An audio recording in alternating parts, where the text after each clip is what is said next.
È mai capitato di studiare una lingua straniera, di spendere un sacco di tempo, di energie e magari anche di soldi in corsi di lingue senza vedere risultati?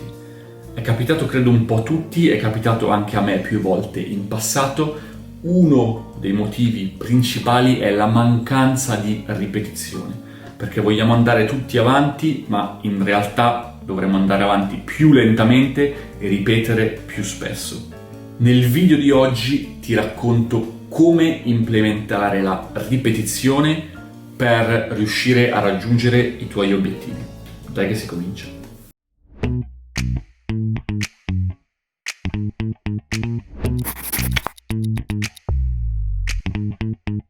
Ragazzi, ciao a tutti, benvenuti e bentornati. Io sono Simone, sono super appassionato di lingue straniere, le uso per lavorare all'estero come project manager e su questo canale parliamo di come imparare le lingue straniere da autodidatta. Perché è così importante ripetere più e più volte lo stesso materiale? Ma perché noi tendiamo a dimenticare le informazioni. Per fortuna in realtà, perché se non dimenticassimo nulla, a un certo punto la nostra testa esploderebbe, perché avremo tante di quelle informazioni nella testa inutili, tra l'altro, come ad esempio quello che ho mangiato il 15 di dicembre del 1997, no? Dici, perché dovrei ricordarmi una cosa del genere, no? Ecco, per fortuna, quindi, dimentichiamo le informazioni. Ovviamente, però, se stiamo cercando di studiare una lingua straniera, se devo riuscire a ricordarmi qual è l'articolo giusto in tedesco o qual è il caso da utilizzare in russo o come coniugare un determinato verbo in spagnolo, ecco, ricordare tendenzialmente è una cosa che ci serve e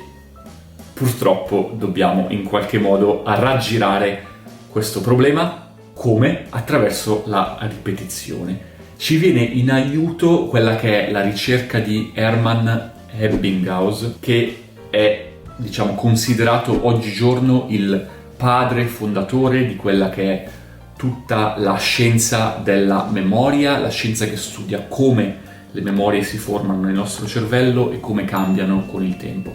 Hermann Ebbinghaus di fatto ha sperimentato tantissimo su se stesso e anche sulla sua famiglia ed è arrivato a, diciamo, creare il modello che viene chiamato curva della dimenticanza o curva dell'oblio, che ci dice che, pensate ragazzi, dopo solo un'ora di tempo dal momento in cui siamo venuti a contatto con una nuova informazione, quindi che abbiamo letto qualcosa oppure che magari l'abbiamo sentita o che abbiamo guardato un video, ecco, ad un'ora di distanza abbiamo dimenticato circa la metà di quello che abbiamo letto o di quello che abbiamo visto, ascoltato, il 44%. Questa percentuale nel giro di una settimana scende fino al 25%, quindi un quarto di quello che abbiamo letto di fatto rimane e tre quarti sono completamente scomparsi. Ecco perché ripetere è così importante, perché ogni volta che io ripeto, quindi che rileggo lo stesso materiale o riascolto lo stesso podcast o riguardo lo stesso video, sto di fatto interrompendo questa curva della dimenticanza e sto facendo partire una nuova curva della dimenticanza, che però sarà un pochino meno ripida e se ripeterò nuovamente sarà ancora meno ripida, fino a quando di fatto è quasi piatta, no? Non sarà mai piatta, però diventa così poco ripida che riuscirò ad immagazzinare le informazioni nella mia memoria di lungo termine, ok? Quindi per molti anni, ad esempio, dipende poi ovviamente da quanto nella vita di tutti i giorni userò la lingua che sto studiando. Ecco perché con le lingue straniere è sempre super importante cercare di usarle tutti i giorni, cercare di integrarle nella nostra vita. Come fare però a implementare la ripetizione durante il nostro studio delle lingue straniere, quindi durante la nostra quotidianità? Ma se ad esempio stai studiando con un libro, una cosa che potresti fare è ogni 3 o 4 capitoli del libro potresti ricominciare dal primo capitolo, quindi fai il capitolo 1, il capitolo 2, il capitolo 3, poi anziché andare avanti col quarto, spendi una giornata a fare una revisione dei primi 3 capitoli, poi vai avanti, fai il 4, il 5 e il 6 e poi di nuovo spendi una giornata intera a fare revisione del capitolo 4, 5, 6 e magari una volta che farai anche 7, 8, 9, alla fine spenderai una giornata intera a fare revisione di tutti i primi 9 capitoli, quindi dall'1 al 3, dal 2 al 6 e dal 7 al 9. Questo è un modo, ad esempio, per implementare la ripetizione. Un secondo modo per implementare la ripetizione è quello di usare le flashcard. Le flashcard non sono altro che dei piccoli pezzetti di carta, potremmo dire dei biglietti, dei bigliettini, e su un lato del biglietto c'è la parola o ancora meglio la frase. Non scriviamo mai, per favore ragazzi, non scriviamo mai parole singole, cerchiamo di studiare sempre frasi, parole in contesto. Quindi da un lato del nostro bigliettino c'è una frase nella lingua che stiamo studiando, dall'altro lato del nostro bigliettino c'è la frase nella nostra lingua madre o in una lingua che parliamo molto bene, ad esempio. E cerchiamo di autotestarci, quindi leggiamo e pensiamo cos'è che era, e poi guardiamo se abbiamo fatto giusto, ok? E possiamo farlo in questo modo. Ci sono diverse applicazioni, una delle quali è Anki, ad esempio, che permettono di automatizzare questo processo e che ci ripropongono le flashcard per una revisione ad intervalli di tempo che tengono a mente esattamente i parametri della curva di dimenticanza di Ebbinghaus. Quindi c'è un algoritmo che in realtà è abbastanza avanzato e che si adatta a poi la persona che sta studiando, perché magari io ricordo una parola più facilmente di un'altra, magari invece per te che stai guardando questo video è il contrario, ricordi una parola più velocemente e quella che io ricordavo più in fretta magari tu ci metti un po' più di tempo. Ecco, l'algoritmo tiene a mente queste cose e calcola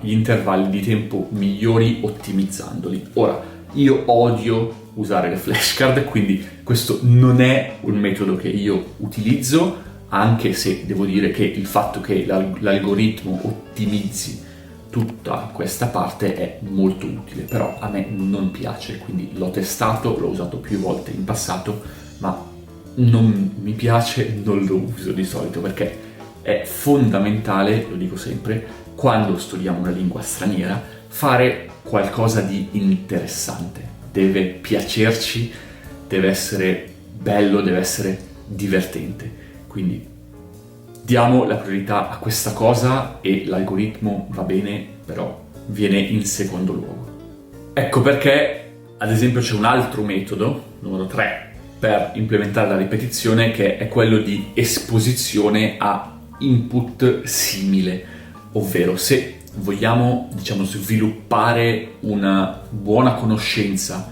in un determinato ambito, che magari è un nostro hobby, che magari è qualcosa che ci interessa, allora potremmo guardare dei video su YouTube che parlano di questa cosa, potremmo ascoltare dei podcast che parlano dello stesso argomento, potremmo leggere dei libri che parlano dello stesso argomento. In questo modo non stiamo attivamente implementando la ripetizione, però continuando ad esporci a input, a contenuti simili sullo stesso argomento, di fatto le parole nuove che andiamo a incontrare nella nostra lingua target più o meno sono sempre quelle, quindi le andiamo ad imparare, le andiamo ad assimilare. Non ci mettiamo attivamente a riscrivere 100 volte tutti i vocaboli, le cose nuove che vogliamo imparare, ma con il tempo le assimiliamo grazie a un contesto, e secondo me è un modo molto più naturale, molto più divertente e molto più interessante di andare ad imparare nuovi vocaboli che non farsi una lista infinita e cercare di studiarli a memoria. Il quarto metodo, secondo me molto interessante per implementare la ripetizione, soprattutto diciamo durante quella che è la fase iniziale magari di apprendimento di una lingua straniera, che uso anche io praticamente sempre, ogni volta che inizio a studiare una nuova lingua, è il metodo che io definisco dell'arcipelago, la tecnica dell'arcipelago. È un metodo secondo me splendido, perché andiamo a creare un testo e poi continuiamo ad ingrandirlo aumentando di fatto quella che è la nostra conoscenza di un dominio specifico e implementando la ripetizione. Ho fatto un video, è uno dei miei primissimi video, quindi non ti spaventare, perché spero di essere migliorato molto nel fare i video nel frattempo, ma a livello di contenuto comunque dagli un occhio, perché secondo me è molto interessante e spiega molto bene come funziona la tecnica dell'arcipelago. Dagli un occhio, mettimi un mi piace e ci vediamo presto. Ciao!